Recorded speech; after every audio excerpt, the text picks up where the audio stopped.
In this episode, we show you how you can make a charcuterie board on a budget from Trader Joe's. I'm Andrea. I'm Angela. And welcome to AA in SA. This week, we decided to do a challenge. We wanted to put together a charcuterie board for under $20. But we could only get these items from one location, Trader Joe's. So we set out and tried to find this budget-friendly charcuterie board. Did we do it? Yes, we did. Yes, we did. But was it easy? No, it wasn't. It was definitely a challenge going in the store, having an idea of what we wanted, but not being able to get it and putting stuff back. But we were able to do it for $18.52. So we had change to spare.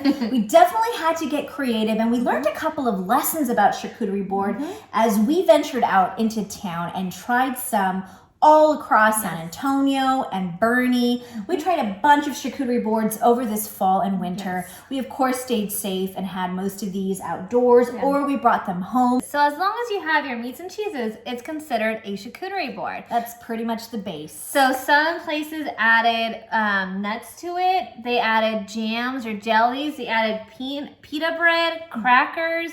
So it is pretty much up to you and how you want to create your charcuterie board. I feel like the flavor profile really goes from sweet to salty to savory to spicy to tangy. It just all depends on what kind of flavor profile you want. Now, of course, all of these items we found solely at Trader Joe's, and we told ourselves you cannot have a charcuterie board without wine.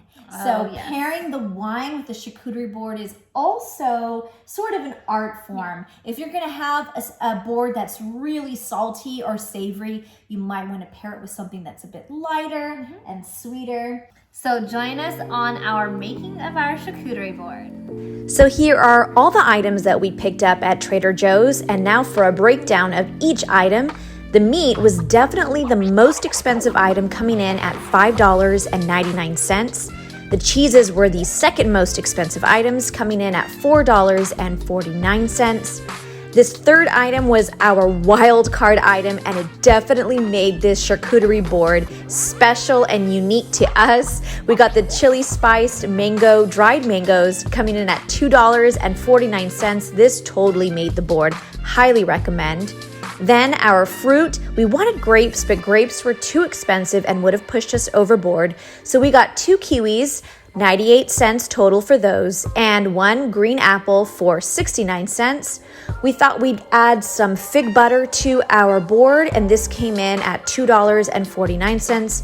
And finally, of course, you have to have your crackers, and this really helped keep us in budget at $1.39. Now, all that was left was to put this board together.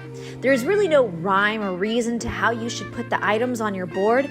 We figured we'd border the plate with our meats and cheeses first and just let everything else have a party on the board. Let's go.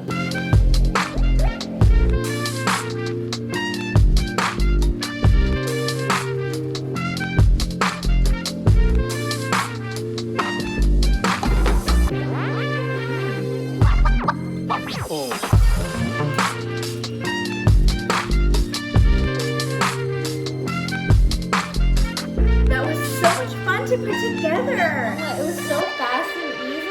I think we were trying to think, like, how do we plate everything? As you saw, we just made sure that the outer perimeter was bordered with the main base ingredients, meats and cheeses, and then everything else just got filled in. It looks so delicious. I can't wait to dig in. So we really did create the charcuterie board and our wine on a budget.